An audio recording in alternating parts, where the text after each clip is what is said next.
ओशो, अछूछे गंवार पलटूदास जी का ये संबोधन तो सभी के लिए है, पर हम सबका एकमात्र गंवारपन क्या है? आप कृपा करके हमें कहें। एक ही अज्ञान है कि हमें पता नहीं कि हम कौन हैं। फिर सारे अज्ञान उसी एक अज्ञान से पैदा होते हैं। एक ही बीज है, फिर तो वृक्ष बड़ा हो जाता है, फिर तो बहुत शाखाएं प्रशाखाएं होती हैं, बहुत फूल पत्ते लगते, फल लगते, और फिर एक बीज में बहुत बीज भी लगते हैं। वनस्पति शास्त्री कहते हैं, एक छोटा सा बीज सारी पृथ्वी को हरियाली से भर देने में समर्थ है, और एक छोटे से अज्ञान के बीज ने मनुष्य को परिपूर्ण अंधकार से भर दिया है।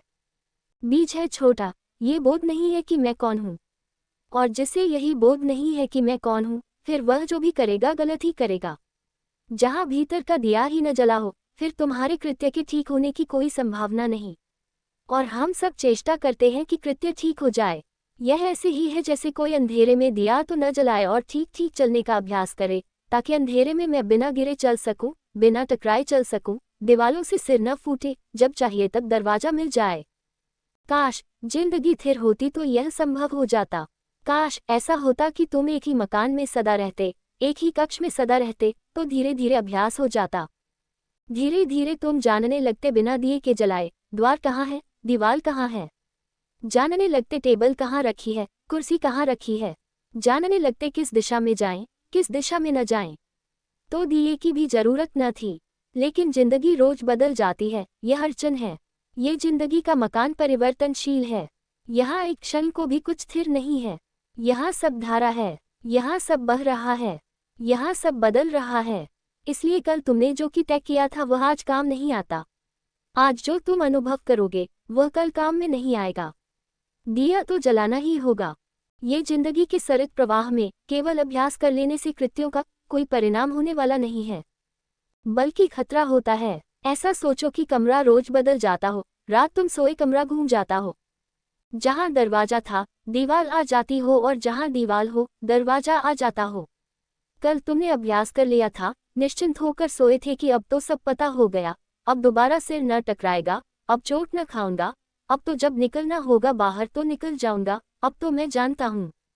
कल तुम निश्चिंत होकर सो गए थे, लेकिन रात सारा मकान बदल गया। तुम्हारा ज्ञान सहयोगी न होगा और बाधा पड़ेगा, क्योंकि तुम निश्चिंत हो कि अब मैं जानता हूँ। अब तुम एकदम से दीवार से टकरा जाओगे। वहाँ कल दरवाजा था, आज वहाँ दरवाजा नहीं है। इसलिए जिसको हम तथाकथित अनुभवी आदमी कहते हैं, वह और भी गड्ढों में गिरता है। बच्चे तो थोड़ा संभल कर भी चले, अनुभवी संभल कर नहीं चलता, क्योंकि अनुभवी को ख्याल है कि मैं तो जानता ही हूँ। जानना तो सिर्फ एक है जगत में कि मैं कौन हूँ। उससे ही भीतर का दिया जलता है और तुम्हारा सारा जीवन, तुम्हारे सारे कृत्य रोशन हो जाते हैं। और दिया फिर ऐसा है कि मकान बदलता रहे, बदलता रहे। जब दिया जल रहा है तो द्वार जहाँ होगा दिखाई पड़ जाएगा। यही नीति और धर्म का भेद है। ऐसा समझो कि रात तुम सपने देखते हो। कभी सपना देखते हो कि साधु हो गए, हाथ में कमंडलू लिए भिक्षा मांगने निकले हो, और कभी सपना देखते हो कि हत्यारे हो गए, चोर हो गए और डाका डालने निकले।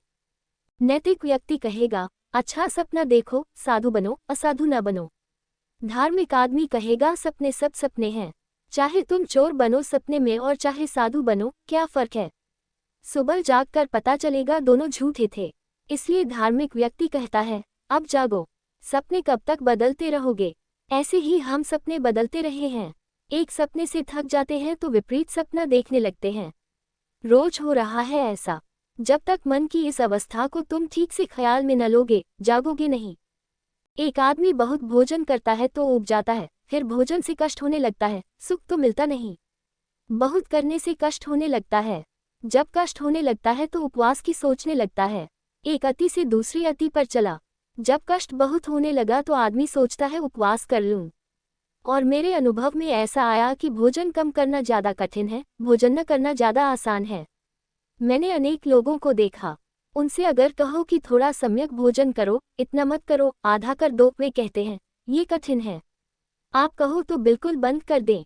अति पर जाना मन को आसान है, मध्य में आना मन को कठिन है। निश्चिंत ही जब खूब दुख भोग लिया ज्यादा भोजन करके, पेट में दर्द है और सिर भारी है और दिन में आलस्य छाया रहता है और प्रतिभा में निखार नहीं रह गया, सब धुंधला धुंधला हो गया, अंधेरा अंधेरा और शरीर बेब हुआ जाता है, शरीर सौंदर्य खोए देता है और जिंदगी एक बोझरूप मालूम होने लगी तो तुम जल्दी से उपवास का सोचने लगते हो। चले उर्ली कांचन उपवास कर लें, और तुम्हें उपवास करवाने वाले मिल जाते हैं। मगर तुम्हारे जीवन की दशा को कोई नहीं समझता कि अड़चन कहाँ है। तुम उपवास कर लोगे कितने दिन? कोई जीवन भर उपवास कर सकता है। 10-5 दिन उपवास करके घर आओगे, फिर अति पर पहुंच जाओगे।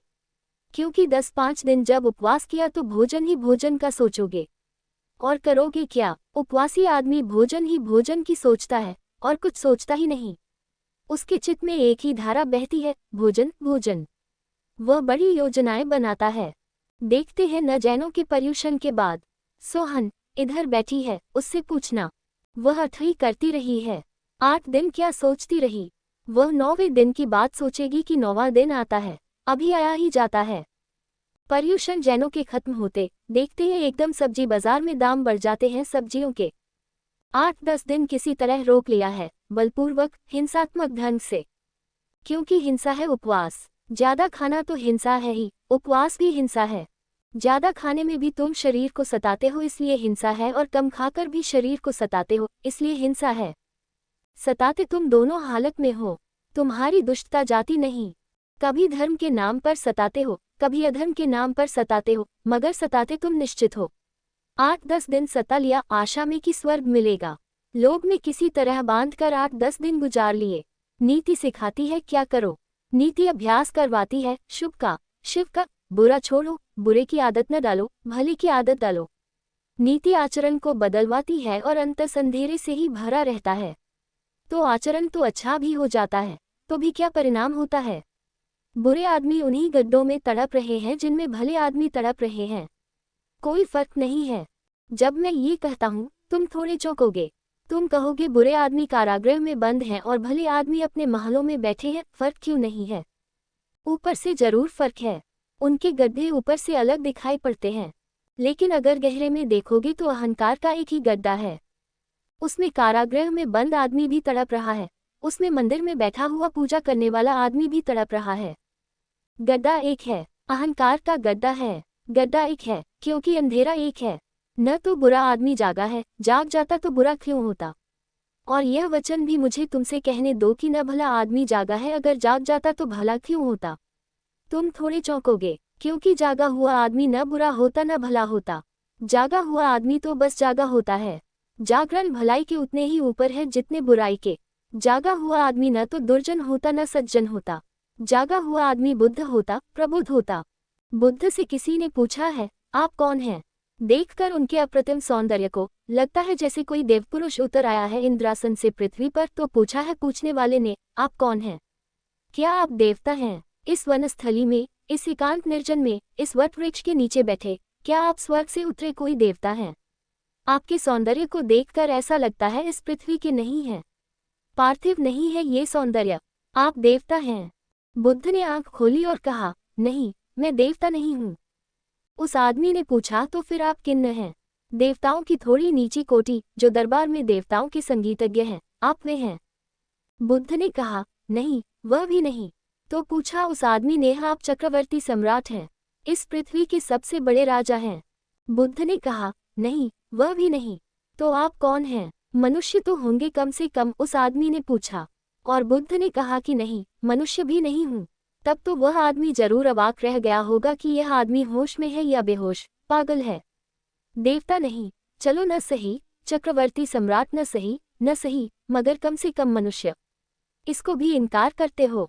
तो उस आदमी ने पूछा, फिर आप कौन हैं?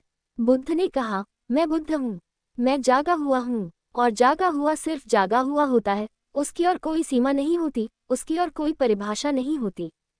भीतर का दिया जल जाता है तो तुम रोशन हो जाते हो, तुम जागे हुए हो जाते हो। जागे हुए से बुराई तो होती ही नहीं, हो ही नहीं सकती। और जागे हुए को ऐसा बोध कैसे हो कि मुझसे भलाई होती है? जिससे बुराई होनी बंद हो गई, उसे यह बोध भी मिट जाता है कि मुझसे भलाई होती है। जब तक तुम्हारे भीतर चोर है तब तक तुम्हारे भीतर दानी भी हो सकता है। जिस दिन चोर चला गया उस दिन दानी भी चला गया। मैं यह नहीं कह रहा हूँ कि दान नहीं होगा, उसी दिन दान होगा, लेकिन दानी नहीं होगा। तुमसे दिया तो जाएगा, लेकिन अब देने वाले का अहंकार निर्मित नहीं होगा। तुम ये दावा न करोगे कि मैं दानी हूँ। तुमसे हिंसा तो नहीं होगी, अहिंसा भी नहीं रह जाएगी। मैं यह नहीं कह रहा हूँ कि तुम्हारे जीवन में अहिंसा नहीं होगी, अहिंसा ही होगी। मगर मैं अहिंसक हूँ, ऐसी थोथी धारणा नहीं बनेगी। जिस दिन बीमारी चली जाती है उसी दिन स्वास्थ्य का भी विस्मरण हो जाता है। तुमने देखा या नहीं, सोचा या नहीं, सिर में दर्द होता है तो सिर की याद आती है। जब सिर में दर्द नहीं रह जाता तो सिर की कौन याद करता है। तुम जगत में ऐसा शोरगुल थोड़े ही मचाते फिरते हो कि आज मेरे सिर में दर्द नहीं है, कि आज मेरा सिर बिना दर्द के है। तो लोग हंसेंगे, लोग कहेंगे तो जरूर दर्द है, अन्यथा कौन बात करता है सिर की। जब दर्द चला गया तो सिर भी चला गया। दर्द में ही बोध होता है, दर्द में ही चोट लगती है, दर्द में ही कांटा गिरता है। जब बीमारी नहीं रह जाती तो स्वास्थ्य भी नहीं रह जाता। तुम देखो, स्वास्थ्य की चर्चा बीमार लोग ही करते हैं। जो आदमी जितने स्वास्थ्य की चर्चा करे, समझना उतना ही बीमार है। बीमार आदमी प्राकृतिक चिकित्सा की किताबें पढ़ते हैं और स्वास्थ्य के संबंध में बड़े जानकार हो जाते हैं। बीमार आदमी स्वास्थ्य की खोज में ही लगे रहते हैं कि स्वास्थ्य क्या है, कैसे बनाना, कैसे नहीं बनाना, स्वास्थ्य का अर्थ क्या है। स्वास्थ्य नहीं है, इसलिए स्वास्थ्य क्या है, इसकी खोज है।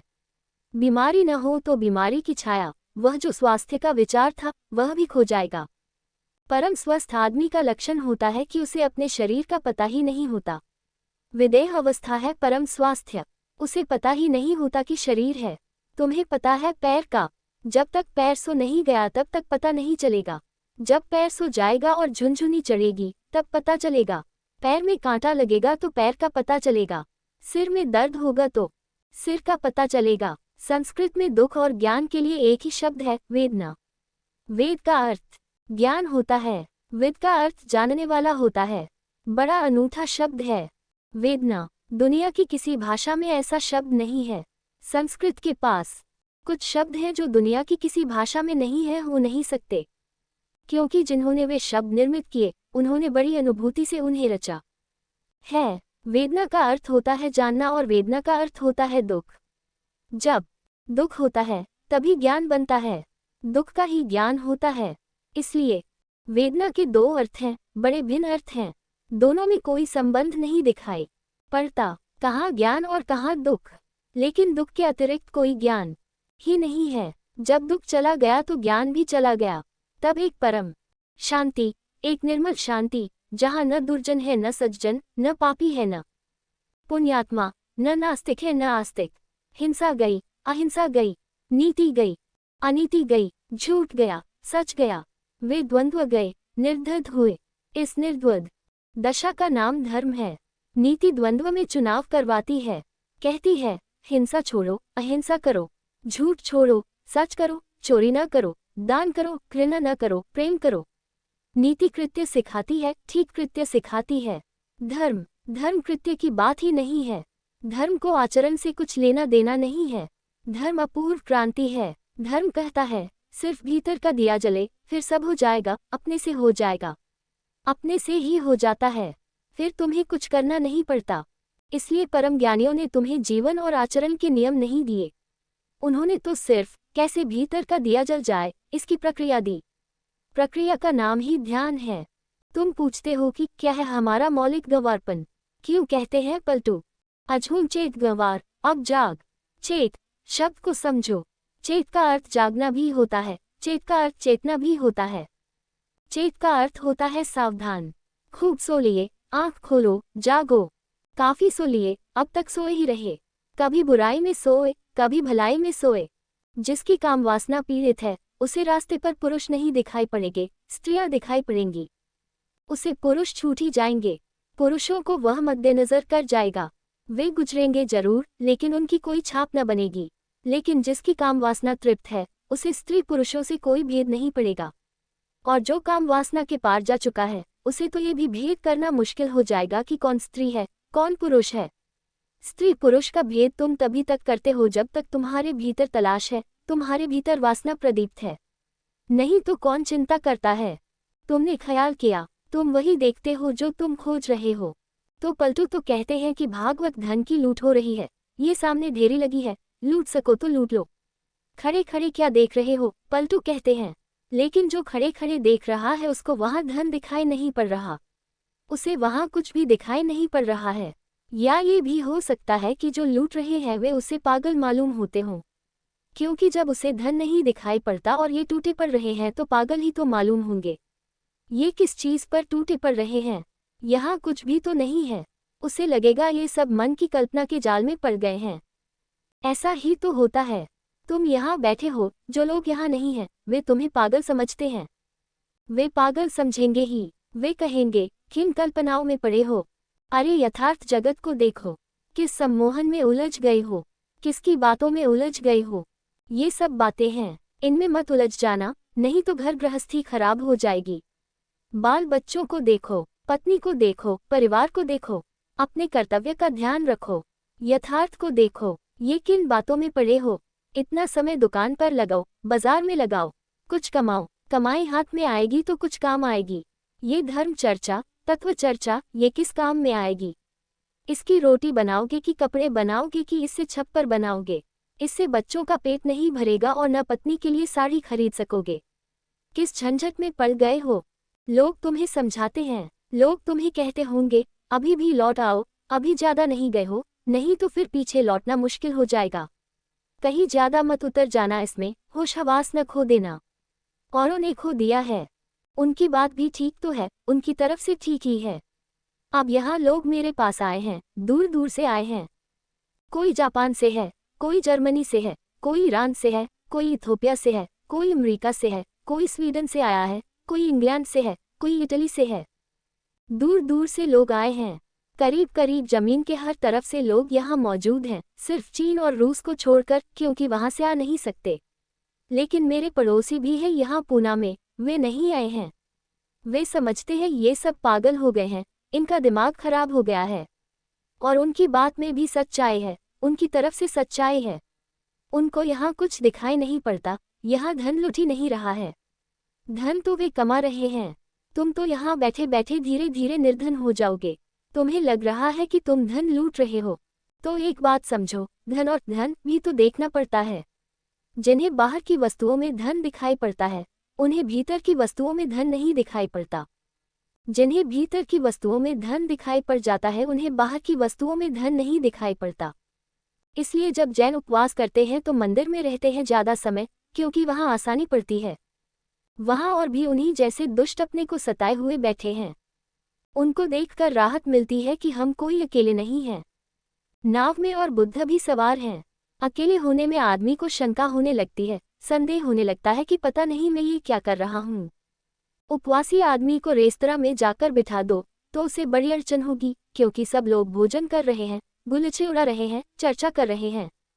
भोजन की सुगंधियां उठ रही हैं, नासापुटों को उत्तेजित कर रही हैं, भूख को जगा रही हैं।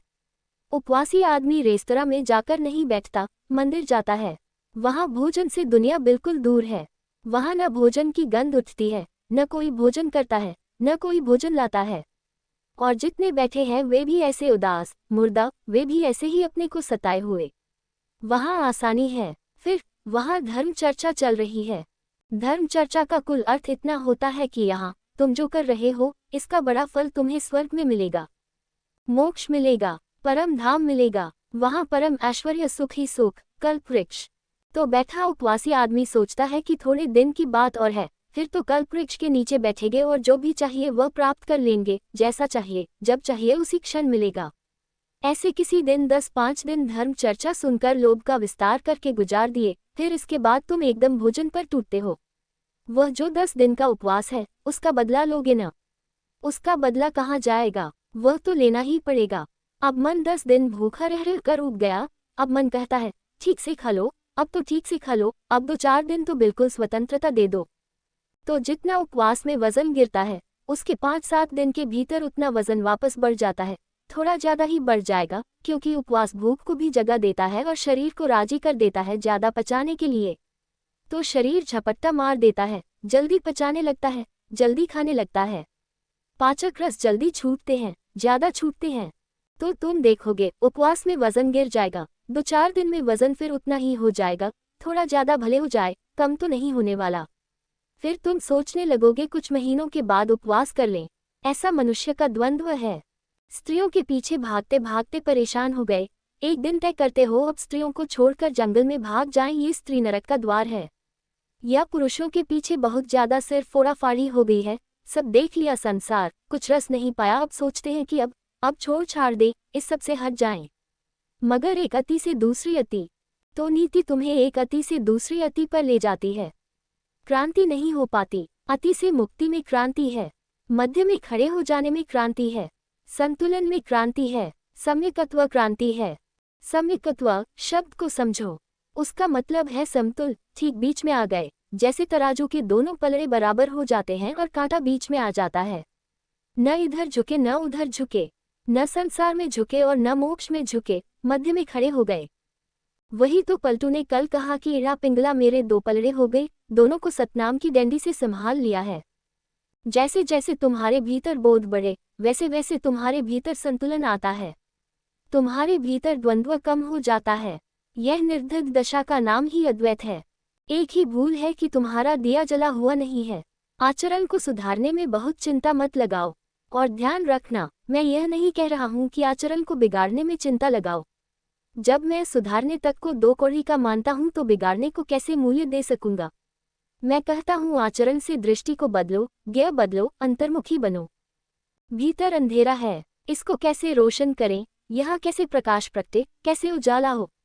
तारांकन ध्यान से उजाला होता है। ध्यान है ज्योति जलाने की प्रक्रिया, और मजा ऐसा है कि सब साधन मौजूद हैं। तुम्हारे घर में दिया है तेल भरा, बाती लगा, माचिस भी रखी है। जरा माचिस को रगड़ना है, जरा माचिस को रगड़ना है कि ज्योति पैदा हो जाएगी। फिर माचिस से ज्योति को बाती से छुआ देना है, छुआ देना है कि दिया जल उठेगा। तुम सब लेकर आए हो, तुम्हारे अंतरतम में सब मौजूद है। जो होना चाहिए वो सब मौजूद है, जो जो जरूरी है सब मौजूद है। थोड़ा संयोजन करना है, थोड़ा सा संयोजन। तुम्हारे भीतर साक्षी भाव की संभावना छिपी पड़ी है। जरा चेष्टा, जरा अपने को झकझोरना। उसी झकझोरने को पलटू कहते हैं, अछूम चेत गंवार। अब तो जाग, अब तो जाग, खूब सो लिया, कितना सो लिया। सोते सोते जन्म जन्म बीते, सदियां बीती, अनंत काल बीत गया। अब आँख खोल, बहुत सपने देखे, अब सत्य को देख, स्वयं को देख। दूसरा प्रश्न, ओशो। संत पलटूदास कहते हैं कि भावगत धन की लूट हो रही है और जो चाहे सो ले। यदि ऐसी बात है तो क्यों इस बात का धनी करोड़ों में एकाध हो पाता है। धन की लूट तो हो रही है, लेकिन तुम्हें धन दिखे तब न। नदी बही जा रही है, लेकिन तुम्हें प्यास लगे तब न, तो तुम पियो। प्यासे को नदी दिखाई पड़ती है, और प्यासे को नदी हजारों मील दूर भी बह रही हो तो भी वह यात्रा करके नदी तक पहुंच जाता है।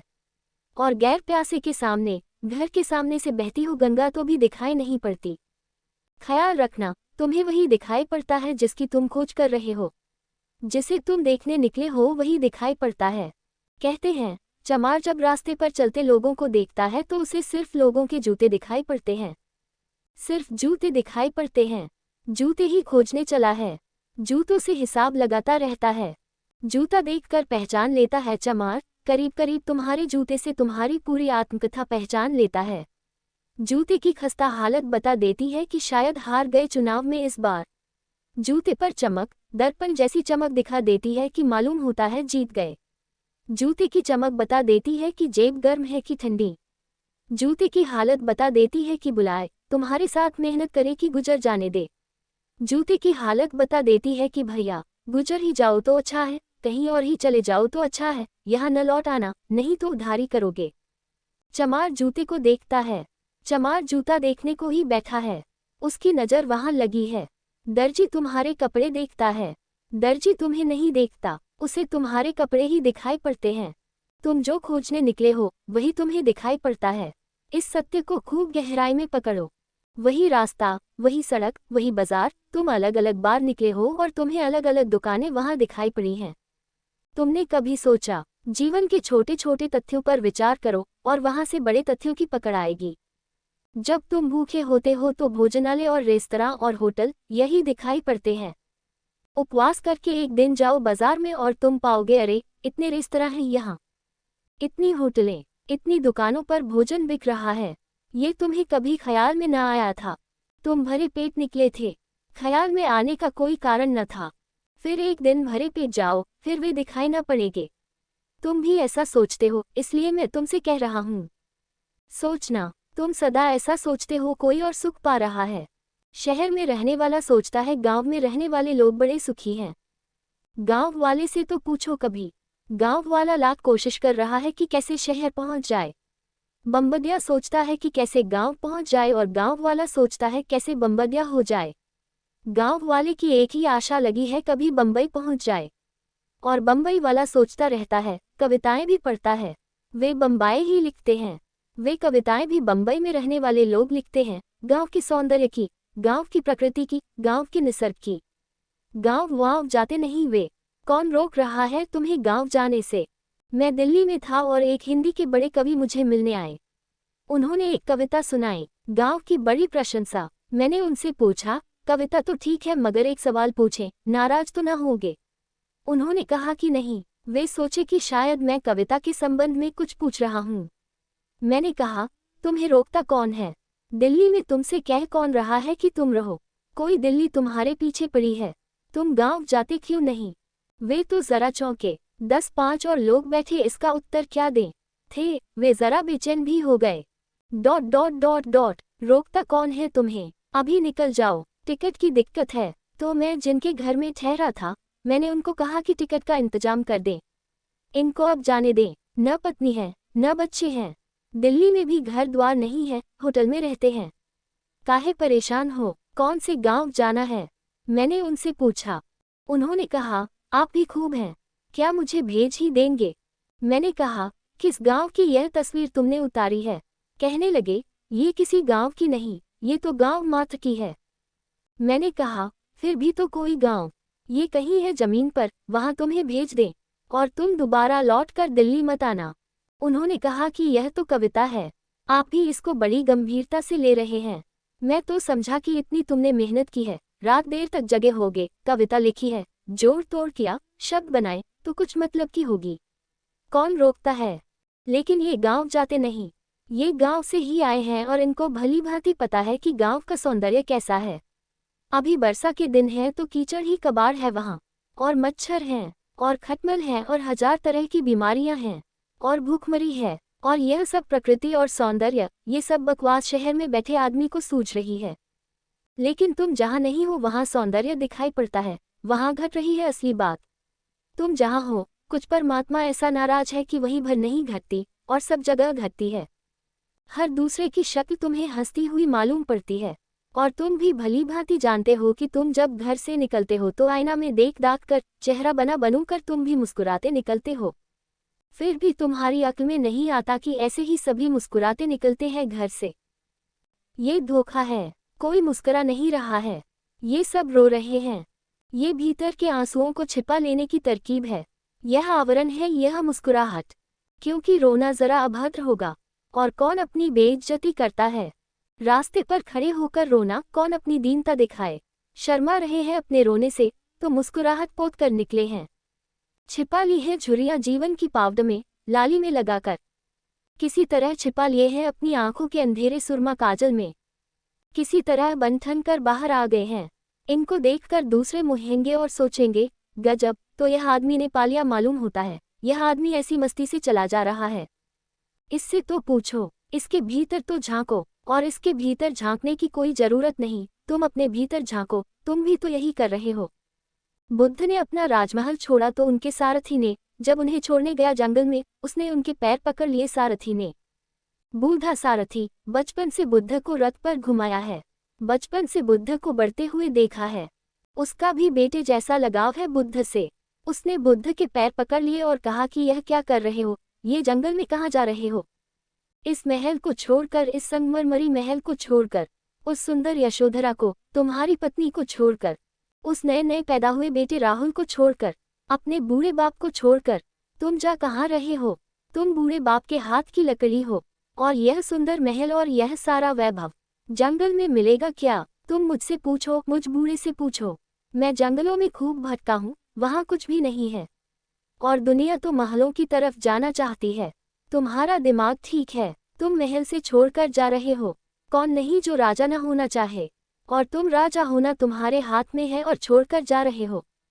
वह बूढ़ा रोने लगा। उसकी बात भी तो ठीक है, उस बूढ़े को जंगलों में कुछ भी नहीं दिखाई पड़ता, उसे सब महल में दिखाई पड़ता है। गरीब आदमी का धन महल में मालूम होता है। ये तो कभी किसी अमीर को समझ में आता है कि महल में कुछ भी नहीं है। ये तो किसी अमीर के अनुभव में बात उतरती है कि यहाँ कुछ भी नहीं, क्योंकि देख लिया, कुछ पाया नहीं। शोरगुल तो बहुत है, सार बिल्कुल नहीं है। बुद्ध हंसने लगे। उन्होंने कहा, तू तेरी तरफ से ठीक कहता है, लेकिन मेरी तरफ से वहाँ कुछ भी नहीं है। वहाँ से मैं देख कर आ रहा हूँ। तू तो बाहर बाहर था बूढ़े, तू तो सारथी ही था। मैं भीतर रह कर आ रहा हूँ, वहाँ कुछ भी नहीं है। और जिन्हें तू महल कहता है, सुंदर, आलीशान, वैभव से भरे, संगमरमर के, उन्हें मैं केवल लपटों में जलता हुआ देख रहा हूँ। मुझे जल्दी दूर निकल जाने दे, इसके पहले कि वे मुझे भी खाक कर दें, क्योंकि वे बहुतों को खाक कर चुके हैं। मेरे पिता के पिता और उनके पिता और उनके पिता, वे सब वही खाक हो गए हैं। मुझे भाग जाने दे। वहाँ लपटें उठ रही हैं। वह बूढ़ा देखता है महल की तरफ, वहाँ कोई लपटें नहीं है। ये बड़ा दृष्टियों का भेद है। और बुद्ध ने जो कहा था ठीक ही कहा था, क्योंकि जंगल में ही मिला। जो धन था, परम धन था, वह एक दिन बैठकर जंगल में ही मिला। वह 6 साल की अथक खोज के बाद एक दिन निरंजना नदी के तट पर वटवृक्ष की छाया में बैठे हुए वह धन बरसा। तो एक अदृश्य धन है, तभी तक अदृश्य है जब तक तुम्हारी आंखें बाहर से उलझी हैं। उसी दिन दृश्य हो जाएगा जिस दिन तुम्हारी आंखें बाहर से मुक्त हो गई। दृष्टि की क्रांति चाहिए। तुम पूछते हो, पलटू कहते हैं भागवत धन की लूट हो रही है और जो चाहे सो ले। ठीक कहते हैं, 100% ठीक कहते हैं। बस चाहना ही पर्याप्त है लेने के लिए। जो चाहे सो ले, कोई रोक नहीं रहा है। समाधि का धन ऐसा है कि उसे कोई भी रोक नहीं रहा है, तुम्हें कोई बाधा नहीं डाल रहा है।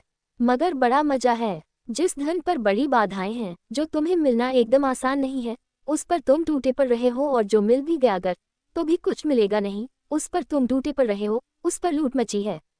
और जो धन कोई भी छीनने को नहीं मालूम हो रहा, और जो धन इतना है कि सभी को मिल जाए तो भी न्यून नहीं होता, उस धन की तरफ तुम जा भी नहीं रहे हो। तुम सब भागे जा रहे हो बाहर की तरफ। और तुम्हारा धन तुम्हारे भीतर है। तुम्हारा धन तुम हो। तुम्हारे होने में, तुम्हारी सत्ता में तुम्हारा धन है। तुम्हारे शून्य में, तुम्हारे मौन में तुम्हारा धन है। तुम्हारे अस्तित्व में समाया है धन। खजाना लेकर तुम आए हो, चाबी भी तुम्हारे पास है, लेकिन इस चाबी को तुम कभी भीतर की तरफ लगाते नहीं, बाहर की तरफ लगाते हो। यही आंखें जो बाहर की तरफ भाग रही हैं, दूर दिशाओं में दौड़ी चली जा रही हैं, यही आंखें लौटकर अपने धन को खोज लेती हैं। यही हाथ जो और सारे संसार को पकड़ते फिर रहे हैं, इन्हीं हाथों में छिपी ऊर्जा भीतर की तरफ लौटकर परम धन को संभाल लेती है। लेकिन कोई रोकता नहीं, फिर भी तुम उसके प्यासे नहीं। तुम अभी संसार से थके नहीं हो। तुम्हें लगता है यहाँ शायद हो, आज नहीं मिला, कल मिले। जितना मिला है शायद इतने से तृप्ति नहीं हो रही, थोड़ा और ज्यादा मिले तो तृप्ति हो जाए। 10,000 तुम्हारे पास हैं, तो शायद 10 लाख होंगी तो तृप्ति हो जाएगी। 10 लाख होंगे तो मन कहेगा, 10 करोड़ हो जाए तो तृप्ति हो जाएगी। और मन के फैलाव का कोई अंत नहीं है। मन आंकड़े बड़े करता चला जाता है। तुम जहाँ रहोगे वहीं से मन के आंकड़े बाहर और भविष्य की तरफ विस्तीर्ण हो जाएंगे। मन क्षितिज की तरह फैलता चला जाता है। मन कभी भी तुम्हें ऐसा मौका न देगा कि अब आगे नहीं है। मर गया होता कभी का आपदाओं की कठिन मार से, यदि नहीं आशा श्रवण में नित्य ये संदेश देती प्यार से। भूंजिए पी लो की संकट जा रहा है, आज से अच्छा दिवस कल आ रहा है। मर गया होता कभी का आपदाओं की कठिनतम मार से, कभी का यह मन मर गया होता, लेकिन यह मन आशा का दिया जलाए रखता है। यह मन कहता चला जाता है, यदि नहीं आशा श्रवण में नित्य ये संदेश देती प्यार से। बड़ी मीठी बातें कहता है मन। मन कहता है फिक्र न करो, दुर्दिन गए, भले दिन आने को ही हैं। अब मत लौटो, करीब आकर मत लौट जाओ। अब तो बिल्कुल हाथ में ही है मंजिल, अब न लौट जाओ। पागल हुए हो, इतनी दूर चल आए, अब कहाँ लौट कर जाते हो। भूंजिए पी लो की संकट जा रहा है, आज से अच्छा दिवस कल आ रहा है। कल कभी आता नहीं, और मन कहे चले जाता है, आ रहा है, आ रहा है। बस जरा ही दूर है, आया ही जाता है। कल कभी आता नहीं, कल सदा दूर ही बना रहता है। तुम्हारे बीच और कल के बीच दूरी शाश्वत है, सदा उतनी ही रहेगी जितनी सदा से है। उसमें कभी कोई कमी नहीं पड़ेगी, और मन सदा कल की बातें करता रहेगा। ये जो मन का धन है, कल में है, और कल आता नहीं। और यह असली धन है, वह अभी है, यही है और तुम्हारे भीतर है और तुम्हारे साथ ही आया है। असली धन खोता ही नहीं, सिर्फ विस्मरण होता है, और नकली धन कभी मिलता ही नहीं, सिर्फ आशा बंधती है। तो पलटू कहते तो ठीक ही है कि जो चाहे सो ले। जिस दिन चाहोगे, जिस दिन भी तय कर लोगे कि बस उबाया, थक गया, अब और कल की दौड़ नहीं, अब और आपाधापी नहीं, समझ लिया मन को, मन का गणित समझ में आ गया है कि यह तो रोज ही यही कहे चला जाएगा कि कल कल कल, इस जन्म में नहीं, अगले जन्म में, यहाँ नहीं, स्वर्ग में, यहाँ नहीं, कहीं और। मन सदा कहता है कहीं और है सुख। देखो, भिखमंगा सड़क पर सोचता है चलते समय महल में जो विराजमान है वहाँ है सुख, और महल में जो बैठा है परेशान पीड़ित, रात भर सो भी नहीं सका। महल में नींद कहाँ, जिसकी भूख भी मर गई, महल में भूख कहाँ, जो किसी तरह दवाइयों के सहारे जिए जा रहा है, वह सोचता है रास्ते पर चलते भिखारी को देखकर कि शायद इस भिखमंगे की मस्ती में सुख हो, देखो किस मजे से चला जा रहा है, एक तारा बजाता। देखता है इस भिखमंगे को रास्ते पर सोया हुआ धूप में, घनी धूप में, और गुटी ले रहा है, और वह अपने महलों में सुंदरतम बिस्तर बनाए हुए है, तो भी नहीं सो पाता। नींद असंभव हो गई है, चैन हराम हो गया है। भिखमंगे को देखकर, उसकी चाल को देखकर, उसकी मस्ती को देखकर, उसके निर्द्वंद भाव को देखकर अमीर को लगता है शायद सब छोड़ देने में सुख है। हर अनुरक्ति मुझे कुछ इस तरह बिता जाती है मानो फिर जीने के लिए कोई भविष्य नहीं बचता है। लेकिन फिर उमंग आता है, फिर निर्मित हो जाता है।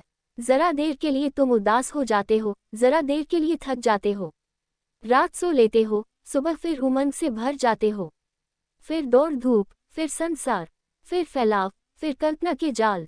अगर तुमने जगजीवन के सारे दुखों को ठीक ठीक देखा तो उनका इकट्ठा परिणाम ये होता है कि संसार दुख है। ये बात जितनी सघन होकर तुम्हारे प्राणों पर खुद जाती है, अंकित हो जाती है, उतनी ही जल्दी पलटू की बात तुम्हें समझ में आ जाएगी। कुछ इस कदर है गमे जिंदगी से दिल मानूस खिंचा गई तो बहारों में भी जी नहीं लगता। अगर सच में तुम जिंदगी के दुखों को समझ लो, कुछ इस कदर है गमे जिंदगी से दिल मानूस। अगर तुम्हारा दिल जीवन के सारे दुखों से इस भांति जागरूक हो जाए, देख ले, ठीक ठीक देख ले, पहचान ले, सब पर्दे उघाड़कर पहचान ले कि कहीं कोई सुख नहीं है। कुछ इस कदर है गमे जिंदगी से दिल मानूस खिंचा गई तो बहारों में भी जी नहीं लगता। फिर तो पतझड़ चले जाने की तो बात ही छोड़ो, जब बहार भी आ जाएगी तो भी जी नहीं लगेगा। अभी तो तुम्हें जहाँ कोई सुख नहीं है वहाँ भी सुख मालूम होता है। अभी तो दुख में भी सुख का भ्रम होता है। फिर असली सुख भी सामने खड़ा हो जाए संसार का, तो भी तुम्हें दुख दिखाई देगा, क्योंकि अब तुम जानते हो ये सब धोखे हैं। संसार ने बहुत बार धोखा दिया है।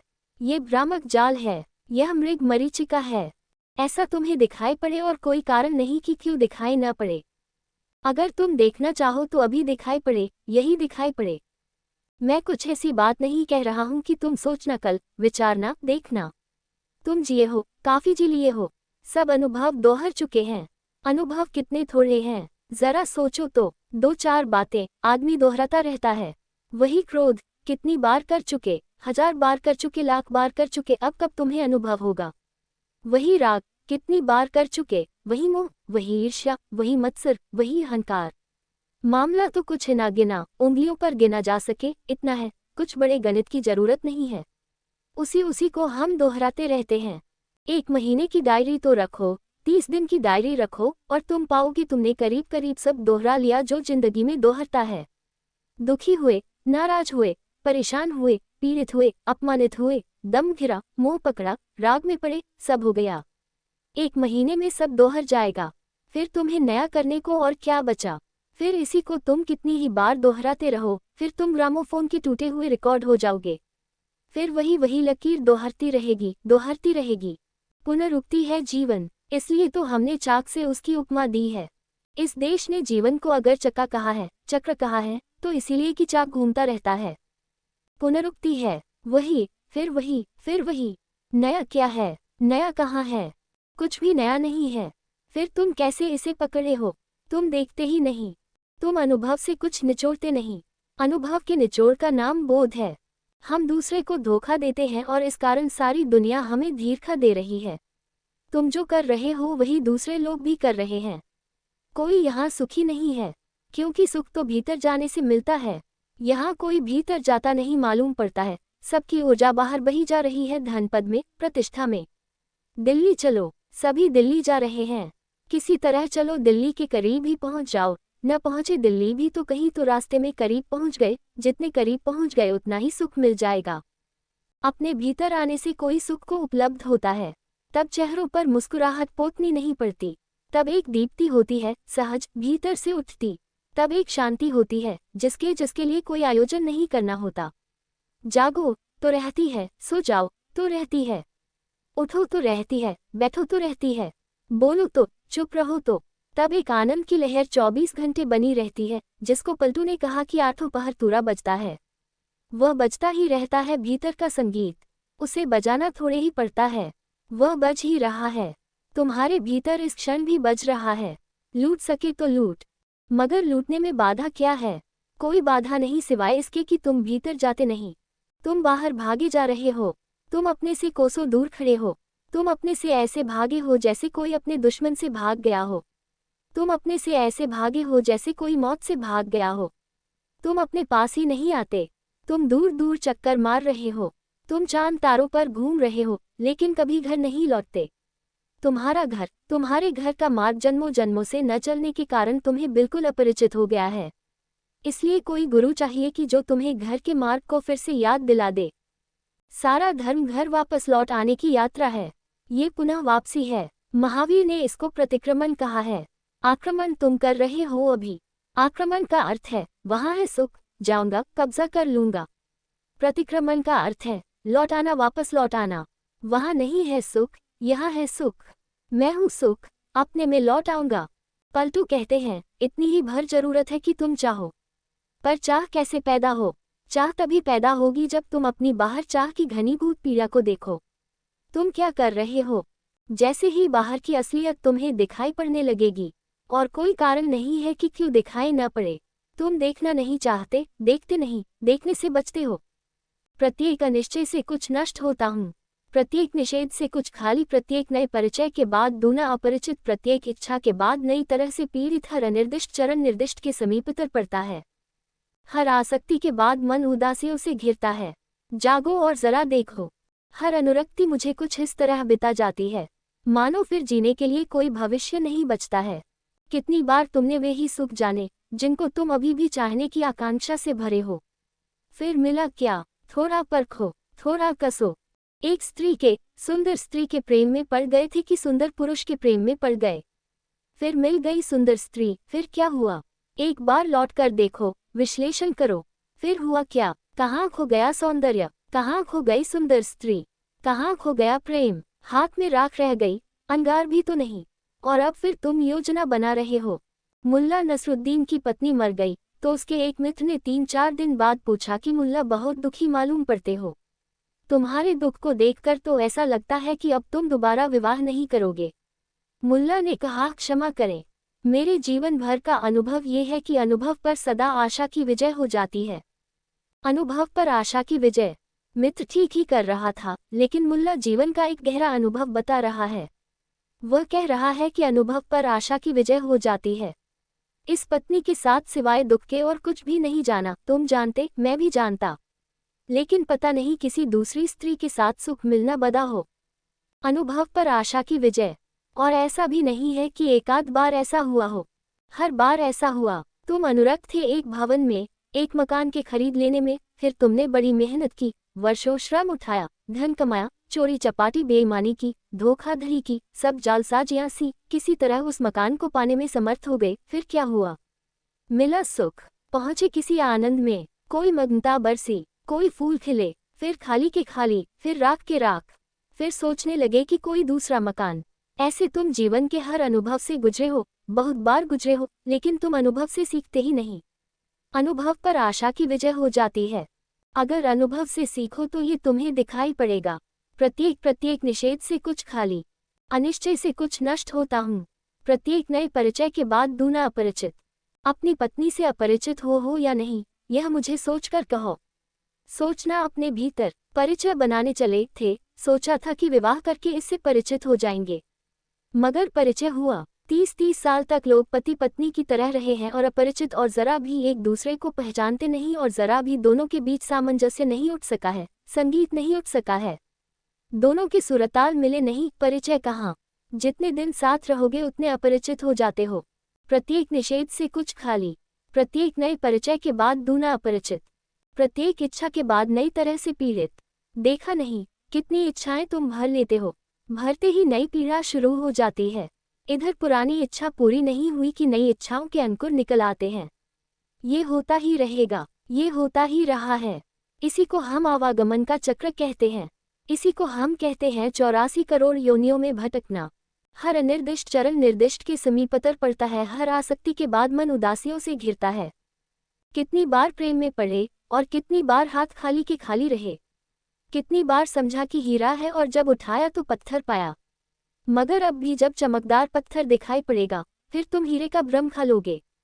तुमने भ्रम खाने की जिद ही कर रखी है तो फिर पलटू का धन तुम्हें दिखाई न पड़ेगा। तुम्हें जो धन मालूम होता है, जब तक वह तुम्हें कूड़ा करकट न दिखाई पड़े तब तक पलटू का धन न दिखाई पड़ेगा। ये दोनों धन एक साथ दिखाई नहीं पड़ सकते।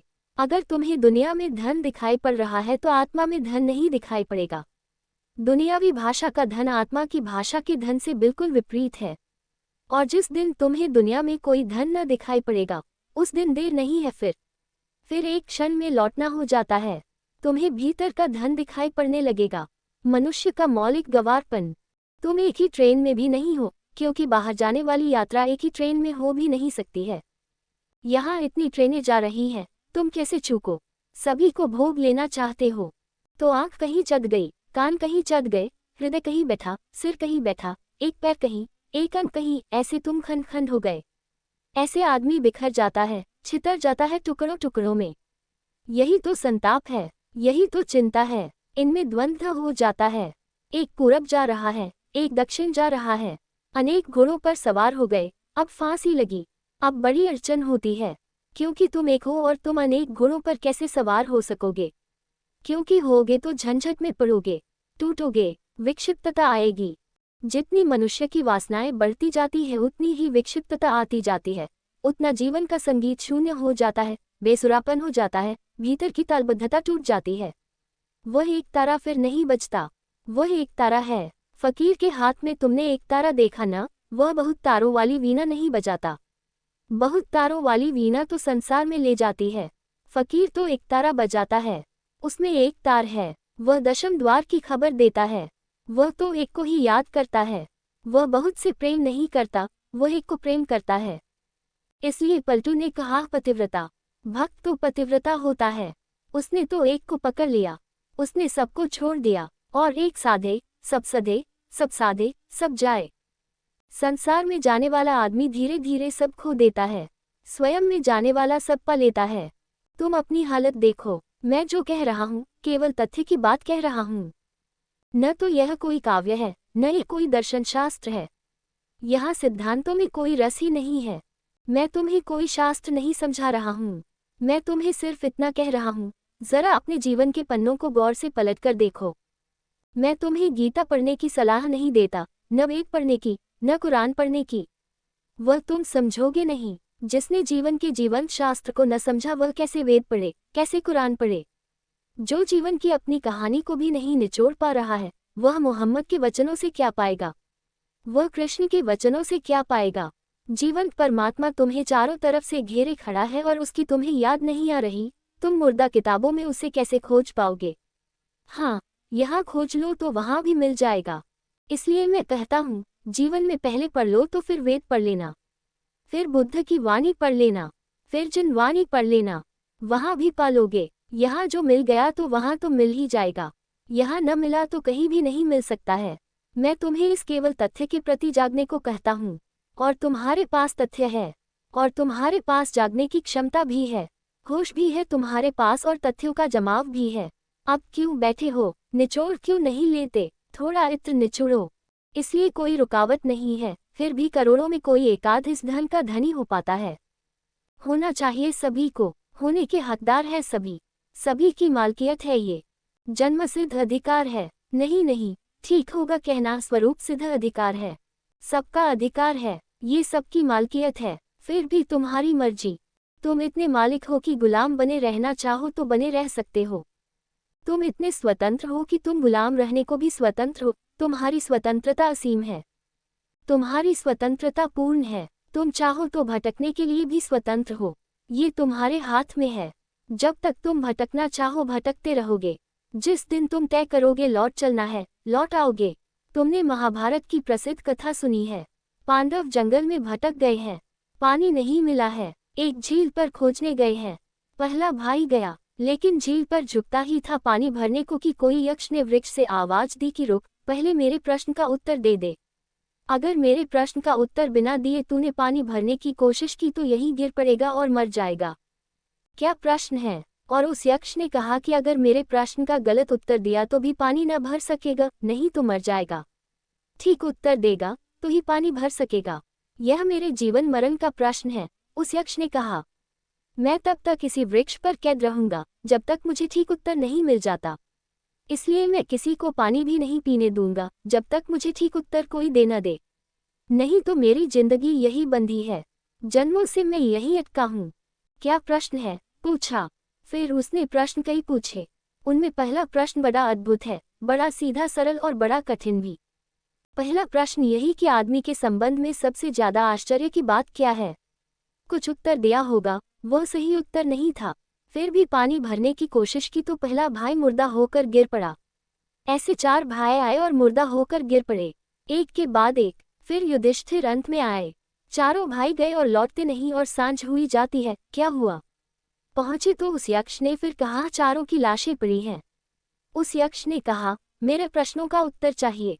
युधिष्ठिर ने जो उत्तर दिया है वह सीधा सरल उत्तर है, यही जो सारे संत सदा कहते रहे हैं, फिर भी तुमने सुना नहीं है। युधिष्ठिर ने कहा, आदमी के संबंध में सबसे आश्चर्य की यही बात है कि वह अनुभव से सीखता नहीं है। उत्तर सही था, यक्ष मुक्त हो गया। युधिष्ठिर ने पानी भर लिया। युधिष्ठिर ने प्रार्थना की, मेरे भाइयों को भी जिला दे। वे भाई भी जिला दिए गए। यक्ष प्रसन्न था क्योंकि वह वृक्ष में बंधा था, आबद्ध, कीला गया था, ठोका गया था। वह मुक्त हो गया। ये छोटा सा पाठ। तुम सोचते हो अगर तुम पानी भरने गए होते उस झील पर तो जिंदा लौट सकते थे। तुम यह उत्तर देते, यह उत्तर तुम्हारे जीवन से उठता। नहीं उठता तो तुम भी उसी मूलता में पड़े हो जिसमें सारे लोग पड़े हैं। अनुभव सभी को होते हैं। जो अनुभवों को निचोड़ निचोड़ कर इत्र बना लेता है, हर अनुभव से इत्र निचोड़ लेता है।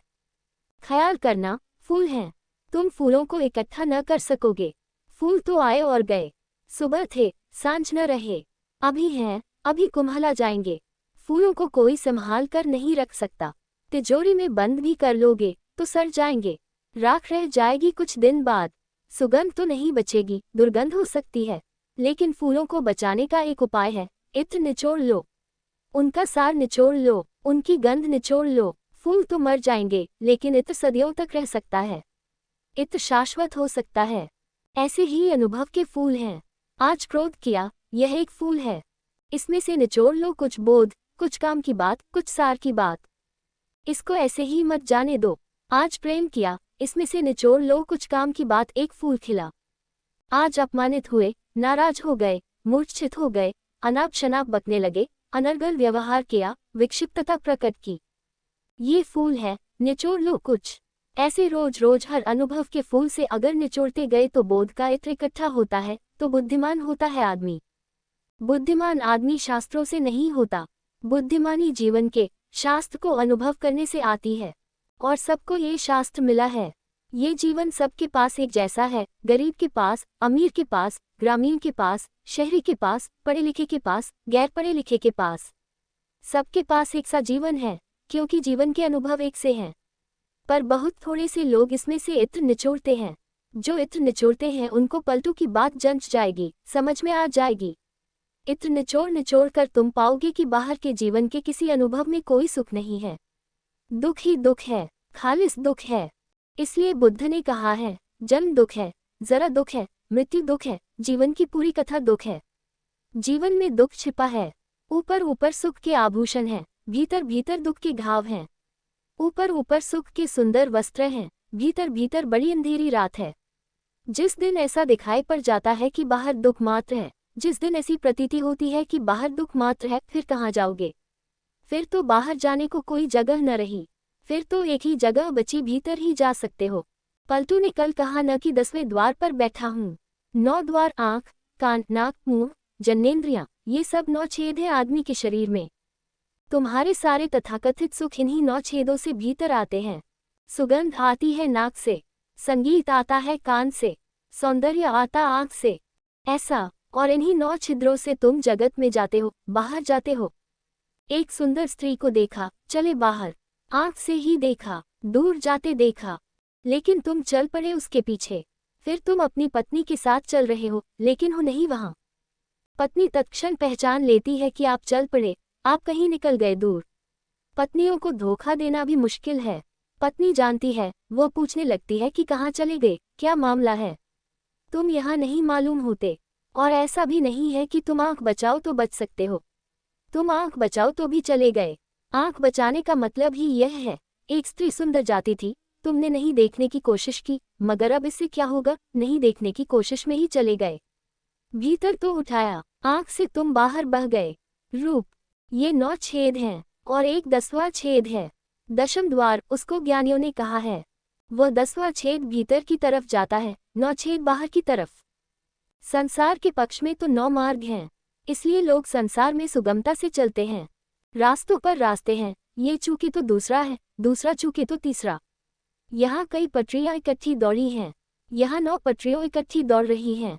इस ट्रेन में न मिले जगह तो दूसरी में मिल जाती है, कहीं न कहीं मिल जाती है।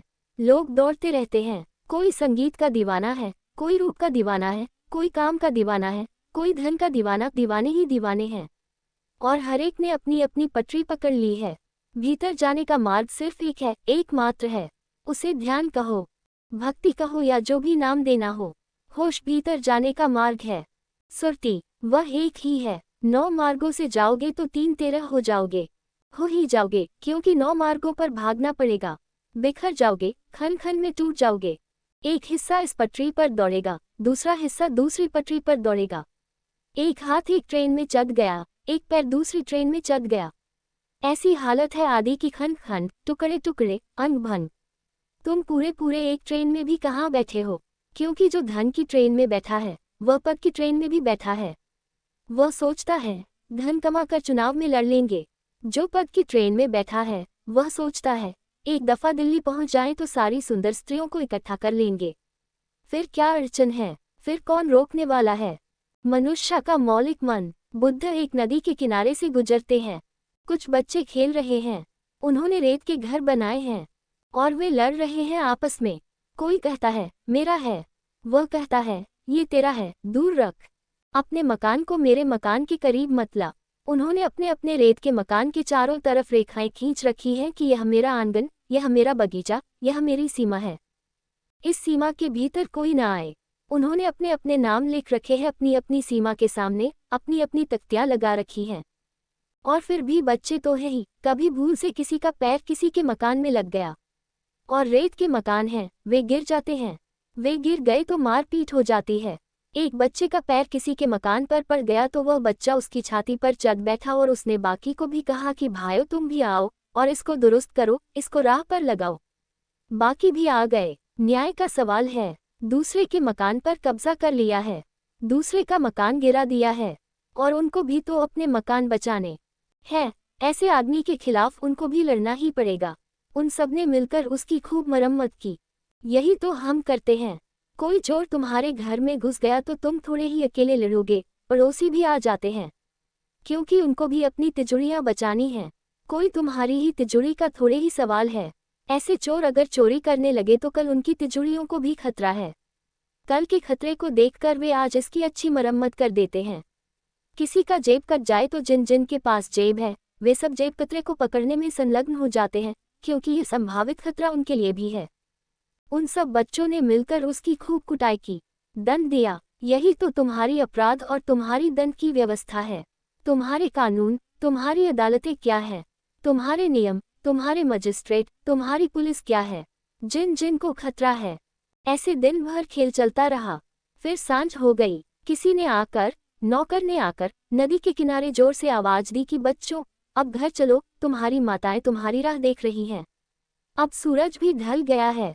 बच्चों ने देखा कि हाँ, सूरज ढल गया है। वे तो खेल में तल्लीन हो गए थे, भूल ही गए थे कि दिन अब जा चुका, अब घर लौटने का वक्त आ गया। और तब क्या हुआ पता है? बुद्ध खड़े देख रहे थे, वे देखते रहे। ऐसे जीवन को देखना चाहिए सब अंगों में, सब दृष्टियों से। हर अनुभव से कुछ मिलता है। बुद्ध खड़े देखते रहे, वे चुपचाप सुनते रहे क्या हो रहा है। वे बच्चे जो लड़ते थे, एक दूसरे से कहते थे मेरा तेरा, अपने अपने मकान की रक्षा करते थे। जिन्होंने एक एक बच्चे की कुटाई कर दी थी, वे खुद ही अपने मकानों पर कूदने लगे और उन्होंने अपने मकान खुद ही गिरा दिए और खूब हुल्लड़ मचा और सब रेत उन्होंने साफ कर दी। सब मकान पुंज गए, सब दीवारें गिर गईं, सब सीमाएं असीम में खोकर एक हो गईं। वे सब बच्चे घर की तरफ भागे। माँ की याद आ गई, अब घर जाना है, सांझ हो गई। ठीक बुद्ध ने दूसरे दिन अपने भिक्षुओं से कहा ऐसा ही संसार है। रेत के घर, मेरा तेरा, बड़ी लड़ाई, बड़ी कलह, बड़ा द्वेष, बड़ी ईर्ष्या, बड़े संघर्ष, युद्ध, अदालतें, हत्याएं, और फिर एक दिन सांझ हो जाती है, सूरज ढल जाता है, मौत आ जाती है और घर से खबर आती है, फिर जाना पड़ता है। सब यही पड़ा रह जाता है। रेत के घर रेत में ही पड़े रह जाते हैं। रेत के घर रेत के हैं, तुम्हारे कैसे? रेत में खींची गई रेखाएं कहीं खींचती हैं, हवा के झोंके आएंगे और रेखाएं पुंज जाएंगी। कितने लोग यहाँ जमीन पर रहे हैं और कितने लोगों ने यही खेल खेला जो तुम खेल रहे हो। इन्हीं मकानों में खेला, इन्हीं दुकानों में खेला, इन्हीं बाजारों में, इन्हीं पद प्रतिष्ठानों में। कितने लोग, कभी सोचोगे? करोड़ों करोड़ों, अरबों अरबों लोग, सब जा चुके, उनकी सांझ आ गई, चले गए। तुम्हारी सांझ भी जल्दी ही आती होगी। अझूम चेत गंवार, अब भी चेतो। जो सांझ आने के पहले चेत जाए वह समझदार। जो मौत के आने पर चेते वह तो बहुत देर हो गई, उसको फिर जन्म लेना पड़ेगा। जन्म में ही चेते तो फिर जन्म नहीं लेना पड़ता। मरते वक्त अगर चेते भी और एक ख्याल भी आए कि अरे मैं बेकार मेहनत करता रहा, अदालत मुकदमा, ये वह झगड़ा झांझा, कुछ सार नहीं, सब पड़ा रह जाएगा। ये सब पड़ा रहा जा रहा है और मैं चला। मगर मरते वक्त चेते तो बहुत देर हो गई, बहुत देर हो गई, अब कुछ करने को न बचा। अब कब ध्यान करोगे, कब करोगे पूजा अर्चन, कब करोगे प्रार्थना? अब तो जबान भी लड़खड़ा गई, आंखें भी मध्यम हो गईं। भीतर की थोड़ी बहुत जो बुद्धि थी, ज्यादा तो थी ही नहीं, ज्यादा होती तो कभी के जाग गए होते। थोड़ी बहुत थी, ऐसी धुंधियाती धुआं धुआं भरी, वह भी और धुंधली हो गई। मौत की घबराहट देखकर प्राणों में समा गई, रोआ रोआ कांप गया, बेहोश होने लगे। नए जन्म की तैयारी हो गई। जो बेहोश मरता है वह नया जन्म ले लेता है। जो होश से मर जाता है फिर उसका कोई जन्म नहीं। लेकिन होश से मरोगे कैसे? जब जागते जागते मृत्यु के बहुत दिन आने के पहले भी तुम ये पहचान लोगे कि मौत आ रही है और जीवन दुख है। इस अनुभव की परिणति ही संन्यास है। इस अनुभव की परिणति की संसार में सुख नहीं, सब रेत के घर भूले हैं। यहाँ बनाया बनता नहीं, मिट जाता है। जो मिट ही जाता है उसके लिए क्या झगड़ा, क्या फसाद, क्यों इतनी चिंता, क्यों इतनी व्यथा? और फिर मौत तो आ ही रही है।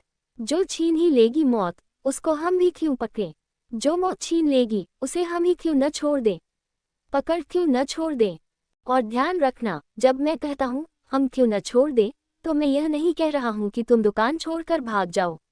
भागोगे कहाँ? मैं ये नहीं कह रहा हूँ पत्नी बच्चे छोड़कर भाग जाओ। भागने से सार क्या है? पकड़ छोड़ दो, पकड़ना छोड़ दो। और यहाँ भूल हो जाती है। लोग पकड़ तो नहीं छोड़ते, जो पकड़ा था उसे छोड़ देते हैं, मगर पकड़ जारी रहती है। तो घर छोड़ दिया, आश्रम पकड़ लोगे, जाओगे कहाँ? पकड़ तो कायम रहेगी। पत्नी बच्चे छोड़ दिए तो शिष्य शिष्याओं को पकड़ लोगे, जाओगे कहाँ? उनसे मोह लग जाएगा, उनसे प्रेम लग जाएगा। वे मरेंगे तो रोओगे, वे छोड़कर चले जाएंगे तो लगेगा कि धोखा दे गए, मेरा शिष्य धोखा दे गया, जैसे मेरा बेटा धोखा दे गया। ये तो वही का वही खेल है, नाम बदल गया, लेबल बदल लिए, जाल तो वही का वही है। इसलिए मैं नहीं कहता कि तुम जो पकड़े हो उसको छोड़ दो। मैं कहता हूँ सिर्फ मुट्ठी खोल लो, जो भी पकड़े हो उसको अब पकड़ो मत। पत्नी अपनी जगह है, तुम मत पकड़ो। बेटा अपनी जगह है, तुम मत पकड़ो। बेटा अपनी जगह भला है, यह मत कहो कि मेरा है। मेरा कहा कि पकड़ शुरू हुई, और छोड़कर भागने की भी कोई जरूरत नहीं। अपना था ही नहीं तो भागोगे क्या छोड़कर? छोड़कर भागने में तो वह भ्रम अभी भी कायम है कि मेरा था, छोड़ दिया। मेरा था ही नहीं कभी, एक क्षण को भी मेरा नहीं था, छोड़ोगे कैसे? त्याग क्या करोगे? जिस व्यक्ति ने भोग की व्यर्थता देख ली, उसके जीवन में त्याग का उपाय नहीं रहा। अगर त्याग करते हो तो उसका मतलब है कि अभी भी बातों में मूल्य था। तुम कहते हो मैंने लाखों रुपये छोड़ दिए, इसका क्या मतलब हुआ? अभी लाखों रुपयों में तुम्हें लाखों दिखाई पड़ते हैं, अभी भी दिखाई पड़ते हैं, तब भी दिखाई पड़ते थे, कुछ फर्क न हुआ। तब तुमने इस संसार की बैंकों में जमा कर रखे थे, अब तुमने परमात्मा की बैंक में, परलोक में जमा कर रखे हैं। अब तुम हिसाब लगा रहे हो कि जब पहुंचूंगा परमात्मा के सामने तो बता दूंगा पूरा खाता बही खोल कर कि लाखों छोड़े थे, क्या मिलता है इसके उत्तर में? सुना तो था तेरे पंडितों से कि यहाँ 1-2, वहाँ करोड़ गुना मिलता है, अब कहाँ है? तुम हिसाब लगा रहे हो, तुम सौदा कर रहे हो, तुमने कुछ छोड़ा नहीं। छोड़ना होता ही नहीं, जागना होता है। तो फिर तुम भी करोड़ों में वह एक हो सकते हो, और सबके होने की क्षमता है। जो होना चाहे सो हो जाए, और देर क्यों करो, और खड़े खड़े क्यों देखते रहो? पलटू कहते हैं, क्या खड़े खड़े देख रहे हो? तमाशबीन कैब तक बने रहोगे? अनुभव लो, जागो, और क्या सारी बस्ती लूट लेगी तब तुम लूटोगे? क्या तुमने तय कर रखा है कि सबसे आखिर में अपना नंबर लगाएंगे? किस कारण? जो अभी मिल सकता है उसे कल क्यों पाना? जो अभी मिल सकता है उसे कल के लिए क्यों छोड़ना? जो मिला ही हुआ है, उस रस में क्यों न डूब जाओ? उस उत्सव में क्यों न तल्लीन हो जाओ? क्यों न उठने दो महोत्सव तुम्हारे जीवन से? क्यों न बहे रसधार? रसो वैसा, वह परमात्मा रस